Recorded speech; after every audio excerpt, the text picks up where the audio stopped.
What's up, Kingdom people? It's Sis back here with another video. Alright, guys, so I know it's been some time. What a blessing it is to stand before you. I thank God for the opportunity to once again to serve His people, y'all. So, check this out. I got a blessing, a fresh word straight from the throne of grace. I'm praying and believing that this will bless your soul and find you wherever you are and give you strength to persevere and hold on. All right, y'all. So without further ado, let's get into this thing. So, guys, if you don't know, I am a nursing student. I am currently a licensed practical nurse, and I'm in school right now to get my RN degree. All right, guys. So this occurred, I want to say, last Monday. I was at the clinical site for school, and we were at this rehabilitation center. And me and a few of my classmates were getting ready to get onto the elevator to go downstairs for break. And this lady had a therapy dog, right? And it was on a leash, but she was not holding the leash, so the dog was just kind of like loose.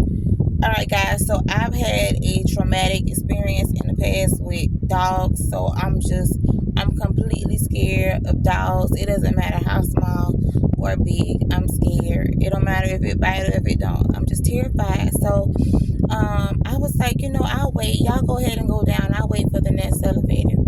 And y'all, in that moment, the dog was like really big, fluffy, brown, and in that moment, I remember like it just kind of Beethoven. I don't know if y'all remember the movie Beethoven, but it just came to the forefront of my mind, and I was like, I have never liked dogs, but I used to love that movie Beethoven. Y'all, when I say God has a sense of humor, because the following morning, all right, y'all, so that day went on by, and the following morning I had to get up for school, and I normally get up around 6 a.m. for school. And I woke up, right, guys, and my son had also fallen asleep in the front room along with myself, and he likes to get up early sometimes. Y'all listen, I woke up to Beethoven on my TV. The movie Beethoven, guys. Listen, have not seen this movie since a little girl, probably about 9, 10. I can't even call it.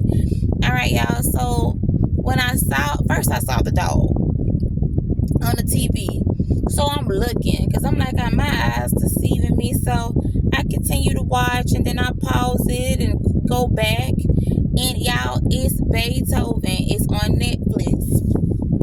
So in this moment, I'm like, God, what are you trying to say to me? What are you trying to relay to me? Okay, guys. So I went on by my day. Of course, all day this is sitting on the back of my mind. But when I came home that evening, after getting out of school, I put on Beethoven. Me and my kids watched it. All right, guys. So I'm gonna get down to the summary of the movie. So in this movie, there's these bad guys that break into a pet shop and they steal a whole bunch of dogs. All right, there's this one guy who's like the top, the head honcho. He's doing experiments on dogs. So they steal the dogs, throw them in the back of a van, and they run off with the dogs. So as they're driving the getaway car, one of the dogs turns the knob to the back of the van and hops out. And when he does this, not only does he escape, but Beethoven escapes. So Beethoven is wandering in the streets, and he ends up going into this yard. All right, y'all. So this man, he's getting the newspaper, and as he's getting the newspaper, the dog goes into the house. He doesn't even see the dog go into the house. So the dog ends up going to his youngest daughter's room, and she finds the dog, and she goes to her mom and dad, and she's like, thank you for the dog. So they like, where did this dog come from? All right, guys. So dad is like, we can't have no dog. Like, we're not dog people. We're fish people. The children talk dad into keeping the dog. All right, y'all. So dad agrees to let them keep the dog, and they put up listings for lost dog, and they're like, hey, if nobody comes and claims the dog, we'll keep the dog. All right, y'all. So they end up taking this dog to the vet to be seen. So y'all, why did hold up? Okay, my bad. Somebody was calling, but they end up taking the dog to the vet to be seen. And listen, y'all, the vet that they take the dog to ends up being the guy who's like over the whole operation of doing these experiments on dogs. And for some reason, he has this obsession with dogs with large craniums. And he wants to experiment on Beethoven. So as he's performing the so-called examination on his dog and supposed to be treating him, he tells dad that, hey, watch this dog. They can get violent. I've had to put several of them down within the last few months. So dad becomes concerned, right? So really, he wants his dog, but he downplays his dog to him to make it seem as if he has a problem, when in fact he has a blessing on his hand. There's one incident in the movie where his daughter is drowning. Beethoven literally hops in the pool and saves his daughter. There's another incident when his son is getting bullied, and Beethoven intervenes and scares off the bullies. There's another incident in the movie where his oldest daughter is experiencing kind of like low self-esteem, and there's this guy that she likes but she doesn't feel adequate enough, and Beethoven intervenes and kind of like gets the guy's attention and brings the guy to her, and just uplifting her spirits. The dog had very great qualities, right? Dad is a workaholic.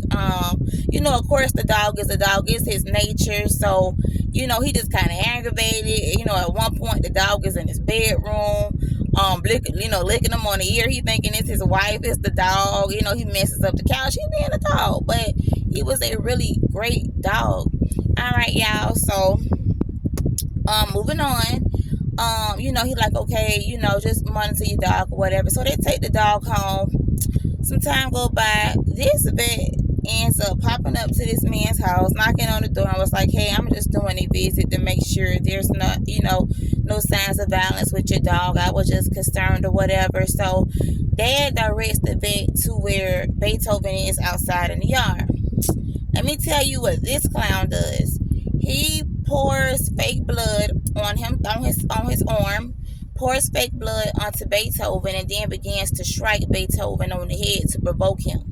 So when Beethoven, jumps back and gets violent with him, he then hollers out as if Beethoven, assaulted him, when in fact it was him. It was just a manipulation tactic. So, the family comes out and the children are crying because he's like, yeah, we got to put this dog down.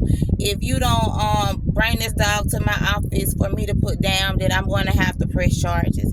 So dad ends up taking the dog to the vet, and he really doesn't want to. The children are mad at him. They're crying. He really don't want to, but he feels pressure, right? So he ends up delivering his dog to the vet. The whole time afterwards, he just feeling uneasy within his spirit. His spirit is not at peace. There's no peace in his home. The children have been affected. The wife is upset. Eventually, he goes back. He goes and finds the man, and he says, hey, can we have a dog back? I'm having a change of heart. And the man was like, I've already put him down. So as he's talking with the guy, he noticed that the guy doesn't have any marks or anything on his arm. So he's like, what are you up to? So he ends up getting into a fight with the guy, and the guy was like, I'm gonna call the police, XYZ. So they end up leaving him and his wife and the children, and they follow this guy to where he's keeping all these dogs that he's doing experiments on, and they end up rescuing Beethoven. So I'm just summing it up, guys, and I hate to just rant on like that, but I want y'all to get the gist of what I'm getting ready to relate to you and what God has put on my spirit. Somebody downplayed you. Somebody downplayed you to somebody of significance into your life because you didn't look the part. And you weren't ideal. You wasn't a fit in type of dude, or you wasn't a fit in type of girl. You had your own mind. You get what I'm saying? You were operating on a higher frequency, and this troubled these people. When you came around, you questioned things, you questioned behaviors, and things that have been taken a place that these people were complacent with. You challenged who they were. And as someone once told me once upon a time, that when people carry these demons and they're working with these foul spirits, they hate discerning spirits because you shed light on their demons. So somebody downplayed you, right?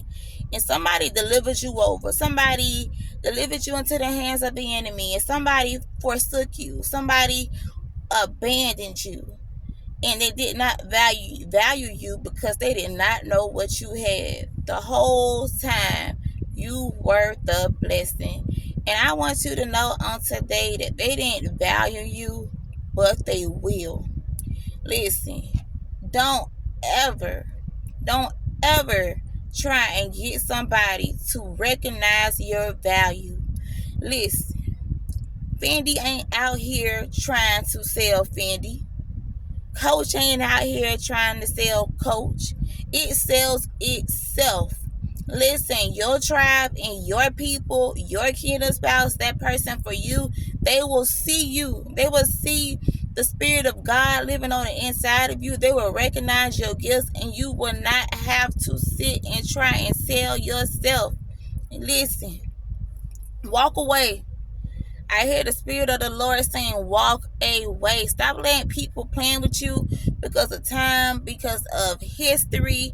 Listen, it's their loss. It's their loss, y'all. I can't say what the end will be for you because everybody's situation is different. Some things God will reconcile. Some things, some people going to try and come back and retrieve, and they ain't going to be able to retrieve it. So take it with a grain of salt. And I know that when somebody gives you up, when somebody walks away from you and you ain't done nothing but being good to people and love on them, I know it can hurt. But at the same time, I want you all to just recognize that it's not you. I'm not saying you're perfect, but I'm just saying it's not you. You are willing to communicate. You're willing to compromise and to work out differences with people and do the work. It wasn't you. Some people thought it was easier to give you up, but they gave away the blessing. They thought the grass was easier on the other side. They let people affect how they felt. They let people talk them into giving you up for the validation and the recognition of someone else. But they getting ready to regret it. I come to declare on today that they getting ready to regret it.